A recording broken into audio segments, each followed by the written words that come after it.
All right, this next story, I gotta be honest, I'm uncomfortable. I'm just uncomfortable with what's going on here. So we're gonna, as sensitively as we can, navigate through this subject. You might know Candace Owens.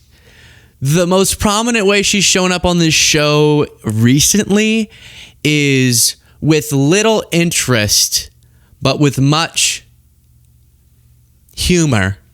We've explored her claims and made fun of her claims that Brigitte Macron is now suing her over, being that Brigitte Macron, President Emmanuel Macron of France's wife, is a man and was born a man and then stole someone's identity and became a woman, and that's relevant to us because we don't know. So we talked about a lot with that.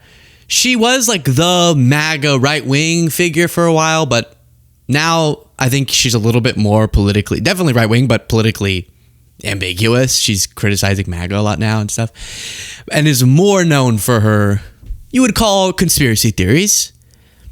Now, what happened was, obviously, her friend, Charlie Kirk, was horrifically murdered.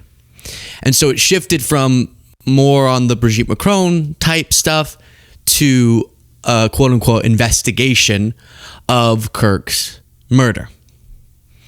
But then we get things like this, which even someone that I'm opposed to in so many ways, like Candace Owens, I still have deep sympathy, and so thus don't want to do too much judging of how people are processing such an event when you lose a friend. And this seems to be weird enough that I think I can judge it. Okay?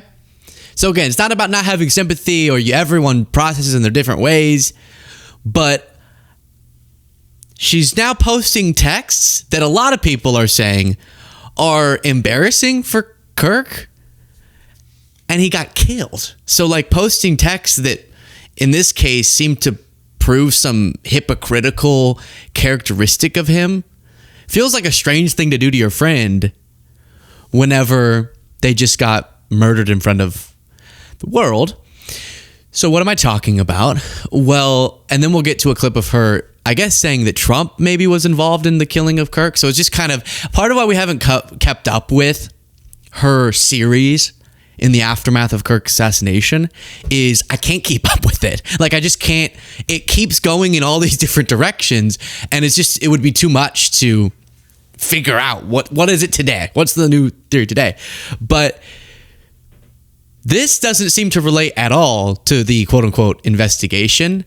And so a lot of people are wondering why, you know how even when someone's alive, it's not good protocol without their permission to post their texts. That's a big, you don't do that.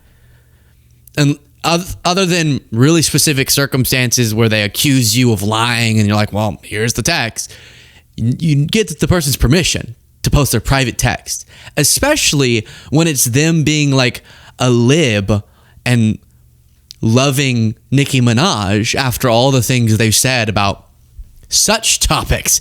So Candace Owens posted, 2018 was such a ride. Charlie went from not knowing the difference between Jay-Z and Kanye to texting me like this on his daily runs. Everyone in politics was fake and gay, but at least we had hip hop. So I don't even know what that means. I'm really trying to give you a more coherent explanation. I don't even know. So you're saying y'all were faking gay?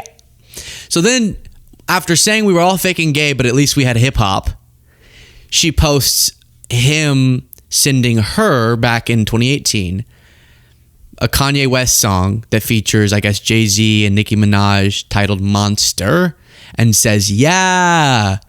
And then Candace Owens responds, OMG, Nicki's verse on that is the best. And he says, first things first, I eat your brains, quoting the song. She says, yes, OMG, this makes me so happy. And then he says, Sasquatch, Godzilla, King Kong, Loch Ness, Goblin, Ghoul, a zombie with no conscience. Is that the? Feels like. And then a little emoticon. What? With a smiley face. When Nicki drops, I lose my mind. Now, the reason people are saying, what are you posting this for, Candace? Is if you kept up with Kirk's content, he very frequently would rail against the cultural contributions of people in genres of music that Nicki Minaj occupied, and of sort of hip-hop vibes. When there were performances at certain political events of a hip-hop nature, there would be a lot of ugh. And so a lot of people are going, this is like really not matching with his public persona. Kind of like we talked about with Benny Johnson, where he's like, I only listen to Johnny Cash. Who's this Bad Bunny loser? And then in all of his songs, there's like hip-hop music playing or whatever, trap music. Okay, that's not Johnny Cash. Try to make your videos look exciting, but play I fell into a burning ring of fire instead of So there's just, it's kind of like hypocritical, which is, I love Nicki Minaj songs, but I don't go around saying that type of music is degrading our culture, right? But he says, when Nicki drops, I lose my mind. So again, I'm not post-death criticizing this hypocrisy. I'm saying, what is she doing posting it? Isn't that kind of disrespectful? Some people are saying that despite the utter tragedy, there is, on the part of a lot of people, exploitation going on.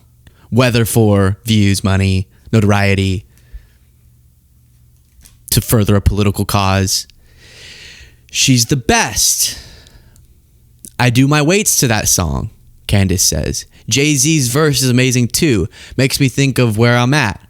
All I get is these fake F's with no fangs, trying to draw blood from my ice cold veins. And then Kirk says, yes, it gets the blood flowing. I'm about to run a few miles jamming to it. And Candace says, I'm loving your hip-hop development. So then you think, well, did she know that that's kind of a contradiction? Is that, well, no, because she says everyone in politics was fake and gay. So something's off here. Something's off. That's all I'm saying. What is it? I don't know. I can't put a finger on it. But it's leading to a lot of people saying, hey, if something horrible, God forbid, happens to me, I don't give anyone permission to just go post any text messages. Right?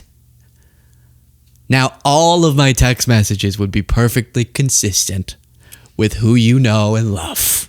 Okay? I promise. Maybe. But it is bizarre. And then you get to this. While we continue through this, just a reminder, if you appreciate the show, please do click the subscribe button. I'm just trying to figure out what's going on. Y'all know, since this event happened, I've been telling you, some people are maybe better suited to navigate such sensitive / in some cases absurd topics. For me, I get really soft and uncomfortable when the subject of a conspiracy theory or of texts leaking and people questioning what was the intention of that? Why would you do that? Are you getting permission from the relevant people to do that? And that's not connected to the investigation at all. So it's not like her response when people say that about other things. She'll say, well, I'm investigating, gotta investigate. It's like, okay, well. But when it has nothing to do with that, now it's very confusing.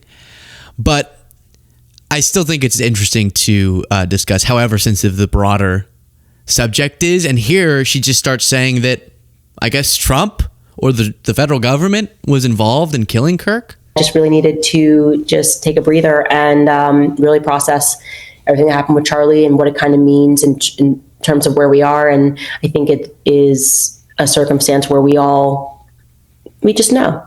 We just know that he was true. I don't know. Again, I'm saying again because I want to really emphasize our normal content is stuff I've been thoroughly keeping up with. Sometimes I want to drop in on something I have not been keeping up with. That's this. I haven't been keeping up with, what is she saying we all know? What is it that we know? Truly betrayed. in one of the most egregious ways that I think I've ever seen. It has made me lose faith in politics. It has made me fully lose faith in Trump. And my heart aches for the fact that he gave so much of his life to Trump and to politics. And they just were like, nope, that is it. It serves us or it doesn't serve us, and we want to move on. And so here's a holiday. Bro, if they try to give me a holiday, what is with them giving people a holiday after they kill them? Why is that a thing? You know what I mean? They're like, oh, Martin Luther King, what about this holiday? What about this boulevard? Anyways, let me knock off. Like, they're going to give Charlie Kirk a boulevard. They already did. They did in Israel. They gave him freaking boulevard. It's like, as soon as they give you a boulevard and a holiday, they definitely killed you. Okay, there's no question. They killed you. There's no way. That's like their signature thing. It's like that's what they do. It's the Fed signature. It's how they sign off after they murder you. They're like holiday and a boulevard. And it's never on a nice side of town either. Like Charlie Kirk Boulevard is not going to be a nice side of town. Anyways, I will be back on the 27th, you guys. A part of what I have seen, because it was so widely circulated, was initially she had a more clear theory. Now I'm confused on it. Or at least a more clear gripe, which was pro-Israel people were trying to engrave his legacy as never doubting Israel up until the moment he died. And she was saying, hey, I was talking with him before and he was starting to have doubts about Israel. But then what happened is somehow we got from there to Israel killed him. But then we shifted away from that, I think. And now we're on the U.S. government killed him or with the Israeli government. And the other part of it was there were pro-Israel people way overstating that he never had any doubts. And there were the Candace Owens group that was way overstating how much he had abandoned his affinity for Israel. And once they posted different things, it was very interesting to see as what is his legacy? Because he's talking about wanting to abandon the Israeli cause, and donors are threatening to cut off because of that, and because of Candace and Tucker. And then some people are taking that to see he now hated Israel, and they're trying to say that he loved it. But you could also tell it wasn't all the way to that extent. And so an accurate discussion of when he died, where was he on such a important issue, and not letting people misstate that is fine. You then misstating it a little bit is not fine. But then how do we get from there to like that pastor who was against Candace, but was also saying that God let Kirk get killed so that he wouldn't shift his views on Israel? So it's like some are saying he was killed because he was shifting his views, but because God wanted his views to be remembered as pro-Israel. Some people are saying his views were shifting so Israel killed him. Then we're throwing in the Trump administration. Trump betrayed him by letting him get killed. There's some mental problems going on.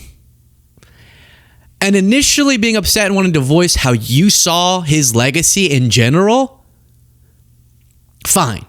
And liberals getting sometimes too much heat for saying, hey, I want to make sure from our point of view that we don't mischaracterize who he was. Doesn't take away from how horrible it is that he got murdered, but we're also going to be accurate about his legacy. So doing that as a friend of his, doing that whoever is fine when someone gets killed.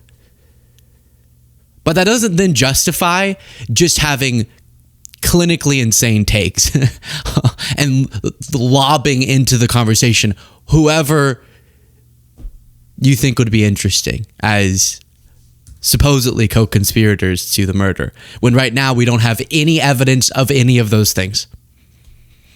Then one other little clip I saw posted. This one was actually kind of funny, and it wasn't about Charlie Kirk. I'm telling you, I don't even think these people are human. Like, I look at Elon Musk and Sam Altman and Peter Thiel, and I'm pretty sure they're hybrid. You know what I mean? Like, they just look like an Apple software that I should be able to download at night, you know? Like when my phone's getting an update or something. It's something in the eyes. Like, I don't know. I'm like, I know I'm human, but I don't know if I stabbed you if you bleed, you know? I'm not going to stab them. but I don't know if they'd bleed all the way. I think a battery would fall out. You know what I mean? And so I have been wondering, because I hear so much, Candace Owens, and I'll watch her show and I'm like, I don't really get what's the big intrigue here. Okay, she'll do a lot of salacious content, but based on her track record, you can't just trust her. So that takes away from me any interest I'd have in someone when I know their willingness to be dishonest. But then I saw that, and I still believe all of that. But that was kind of funny. If I stabbed you, no, I wouldn't. I mean, I obviously wouldn't. But like, if I did, it's like, what the heck's happening? It's sick. There's something sick going on, but there's a little bit of comedic timing there for sure. Just a little bit. But who knows?